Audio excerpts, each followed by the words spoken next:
नमस्कार मित्रांनो, मी सोमनाथ स्वागत करतो तुमचं सर्वांचं या व्हिडिओमध्ये. मित्रांनो, आजच्या व्हिडिओमध्ये आपण बघणार आहोत की 2026 मध्ये ई कॉमर्स एक्सपोर्टमध्ये आपण काय अपॉर्च्युनिटी वर्कआउट करू शकतोय. मित्रांनो, चला व्हिडिओला स्टार्ट करूयात. तर मित्रांनो, ई कॉमर्स एक्सपोर्टची एक शॉर्ट डेफिनेशन समजून घेऊयात. बऱ्यापैकी आपण ही डेफिनेशन आधी पण आपल्या व्हिडिओमध्ये एक्सप्लेन केलेली आहे, पण ह्या व्हिडिओसाठी एक शॉर्ट डेफिनेशन तुम्हाला सांगतो. मित्रांनो, जसं तुम्ही डोमेस्टिकली फ्लिपकार्ट झालं, ॲमेझॉन झालं, ह्या मार्केट प्लेसवरनं ऑर्डर करता आणि इंडियन सेलर तुम्हाला ती ऑर्डर डिलिव्हर करतात. त्याचप्रमाणे UK असेल, USA असेल, ह्या बाहेरच्या देशांमधले जे बायर्स असतील ते तुमच्या इंडियन सेलरकडून जेव्हा ऑर्डर करतात मार्केट प्लेस थ्रू, ॲमेझॉन असेल, eBay असेल, Etsy असेल, वॉलमार्ट असेल, आणि इंडियन सेलर जेव्हा ती ऑर्डर त्यांना इंडियामधून एक्सपोर्ट करतात, ह्या ट्रान्झॅक्शनला आपण ई कॉमर्स एक्सपोर्ट म्हणतो. मित्रांनो, ई कॉमर्स एक्सपोर्ट हा का करायला पाहिजे त्याची काही कारणं आपण समजून घेऊयात. सगळ्यात आधी तर मित्रांनो, ई कॉमर्स एक्सपोर्ट जेव्हा आपण स्टार्ट करतोय तेव्हा आपलं प्रोडक्ट हे हाय व्हॅल्यू मार्केटमध्ये आपण सेल करतोय, जिथं बायरची स्पेंडिंग कॅपॅसिटी आहे ती as compare to domestic Indian market ती जास्त असते. त्यामुळे आपले प्रॉफिट मार्जिन पण जास्त राहतात.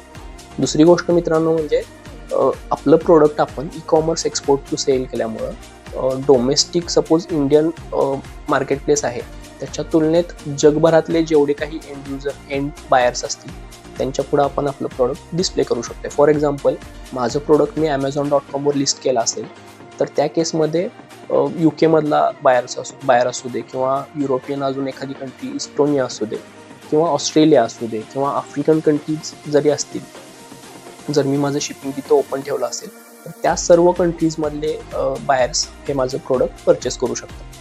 त्यामुळे एक ह्यूज कस्टमर बेस आपल्याला भेटतो as compare to domestic market. आणि हा ह्यूज कस्टमर बेस भेटल्यामुळं मित्रांनो आपल्याला एक ह्यूज ऑपॉर्च्युनिटी पण भेटते की आपण आपला रेव्हेन्यू ग्रो करू शकतो. यामध्ये अजून एक पॉईंट असा आहे मित्रांनो की इंडियन मेड जे गुड्स आहेत ह्याची डिमांड जी आहे ही इंटरनॅशनली ग्रो होते.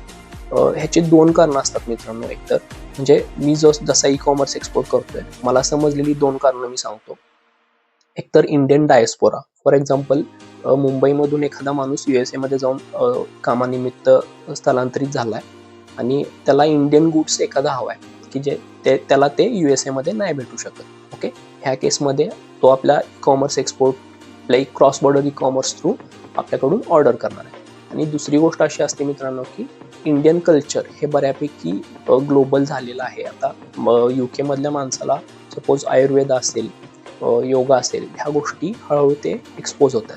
त्या रिलेटेड त्यांना काही हवं असेल तर ते इंडियामधून चीप आणि बेस्ट क्वालिटी भेटू शकते. आणि ह्या दोन कारणामुळं आपल्या इंडियन गुड्सचा सेल हा ग्लोबली वाढतोय. त्यामुळे ई कॉमर्स एक्सपोर्ट ही एक चांगली अपॉर्च्युनिटी असू शकते. आणि सगळ्यात लास्टचा पॉईंट ह्याच्यामध्ये ई कॉमर्स एक्सपोर्ट हा का करायला पाहिजे ह्याच्यामधला एक लास्टचा पॉईंट असा आहे मित्रांनो की गव्हर्नमेंटचे इन्सेंटिव्ह. मित्रांनो, कधी पण इंडियन गव्हर्नमेंट असू दे किंवा कोणतं पण गव्हर्नमेंट असू दे हे एक्सपोर्टला इन्सेंटिव्हाइज करते. फॉर एक्झाम्पल, मला एखादी गोष्ट चायनामधून इम्पोर्ट करायची असेल तर त्या केसमध्ये मला एकतर कस्टम ड्युटी द्यायला लागते, प्लस मला GST पण भरावा लागतो. त्या उलट एखादी गोष्ट मी एक्सपोर्ट करणार आहे, ओके, सपोज 18% GST स्लॅबमधली एखादी गोष्ट मी 100 रुपये किमतीची एक्सपोर्ट करतो, तर त्या केसमध्ये जो 18 रुपये GST आहे तो मला भरायचा नाही, कारण मला एक्सपोर्ट हा माझा 0 रेटेड GST मध्ये येतोय. प्लस मी जी ती गोष्ट परचेस करताना जो काही इनपुट टॅक्स दिला असेल, माझ्या सप्लायरला मी जो काही टॅक्स दिला असेल तो मी नंतर रिफंड क्लेम पण करू शकतो. तर ओव्हरऑल गव्हर्नमेंटचे हे बेनिफिट्स असतील. बाकीच्या अजून पण स्कीम्स आहेत, रोडटेप असेल किंवा ड्युटी ड्रॉबॅक सारखे स्कीम्स असतील, ह्या गोष्टींचा पण फायदा आपण एक्सपोर्ट बिझनेसमध्ये घेऊ शकतोय. ओके, आणि ई कॉमर्स हा एक असा पॉईंट आहे मित्रांनो की इथं आपण इझिली एक्सपोर्ट बिझनेसमध्ये एंटर होऊ शकतोय. मित्रांनो, ही काही कारणं होती की ज्याच्यामुळे आपण ई कॉमर्स एक्सपोर्ट कन्सिडर करायला पाहिजे. आता नेक्स्टचे दोन पॉईंट जे आपण बघणार आहे मित्रांनो ते म्हणजे एकतर चॅलेंजेस काय आहेत ह्या बिझनेसमध्ये मला समजलेले, आणि ऑपॉर्च्युनिटी इंडियन सेलर्सना कुठं आहे.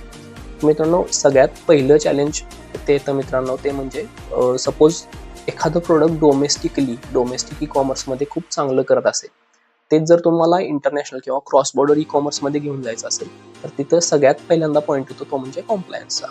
एकतर इंडियन कस्टम आणि दुसरं म्हणजे त्या डेस्टिनेशन कंट्रीचं कस्टम. ह्या दोघांचे रूल्स आपल्याला फॉलो करायला लागतात. त्यामुळे कॉम्प्लायन्स हा एक पहिलं चॅलेंज येतं. आणि दुसरं चॅलेंज आहे ते म्हणजे मित्रांनो माइंडसेट.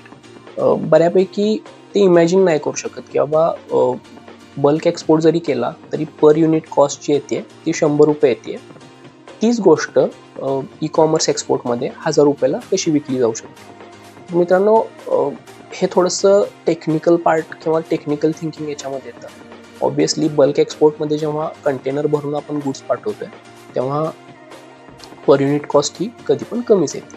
पण त्या केसमध्ये जेव्हा बायर आपल्याकडून ऑर्डर करणार आहे त्या केसमध्ये एकतर त्याला लोकली त्याच्या ते प्रोडक्ट नाही भेटलेलं आहे किंवा त्याच्या कंट्रीमध्ये त्याला प्रोडक्ट नाही भेटलेलं आहे आणि त्याला खरंच गरज असल्यामुळं तो एक प्रीमियम पे करून आपल्याकडून ते प्रोडक्ट घेतो. त्यामुळं बऱ्यापैकी ही टेक्निकल गोष्टी जेव्हा आपण समजून घेतो तेव्हा हा आपला बिझनेस चांगला वर्कआउट होऊ शकतो. आता मित्रांनो, बऱ्यापैकी आपण बघितलं की ई कॉमर्स एक्सपोर्ट काय आहे, आपल्या ई कॉमर्स एक्सपोर्ट का करायला पाहिजे, इथं चॅलेंजेस कुठले मेन आहेत आणि लास्टचा आपण पॉईंट बघतोय की इथं अपॉर्च्युनिटी कुठं भेटणार आहे इंडियन सेलर्सना. तर मित्रांनो, सगळ्यात मोठी अपॉर्च्युनिटी हीच आहे की ह्या फील्डमध्ये अजून सॅच्युरेशन नाही आलेलं आहे.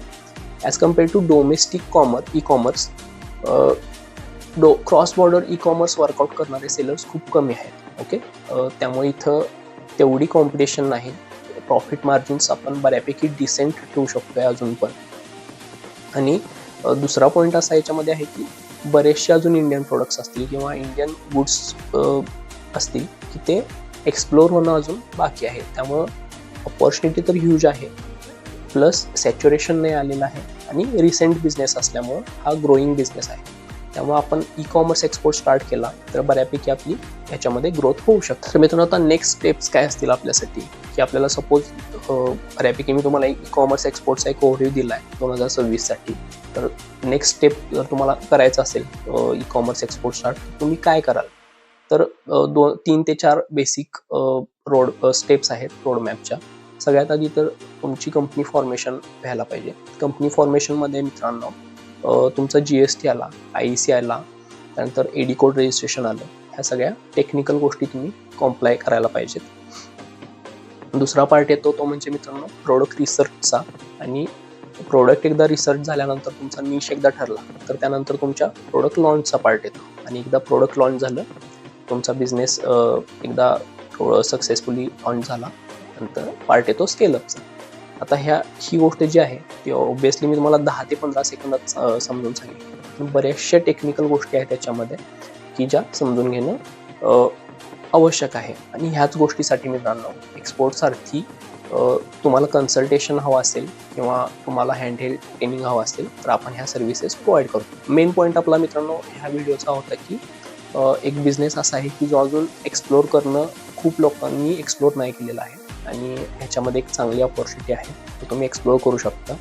जर तुम्हाला काही कन्सल्टेशन किंवा काही सर्व्हिस एक्सपोर्ट सारखीकडून घ्यायची असेल तर तुम्ही आम्हाला व्हॉट्सॲप नंबरला कनेक्ट करू शकता. आमचे व्हॉट्सॲप नंबर आम्ही डिस्क्रिप्शनमध्ये दिलेले आहेत. जर तुम्हाला काही क्वेश्चन असतील ई कॉमर्स एक्सपोर्ट रिलेटेड तर तुम्ही आम्हाला कमेंट बॉक्समध्ये नक्की विचारू शकता. असेच इन्फॉर्मेटिव्ह व्हिडिओज आपण चॅनेलवर अपलोड करत असतो मित्रांनो. तर आमच्या चॅनेलला नक्की सबस्क्राईब करा. तर चला मित्रांनो, भेटू नेक्स्ट व्हिडिओमध्ये.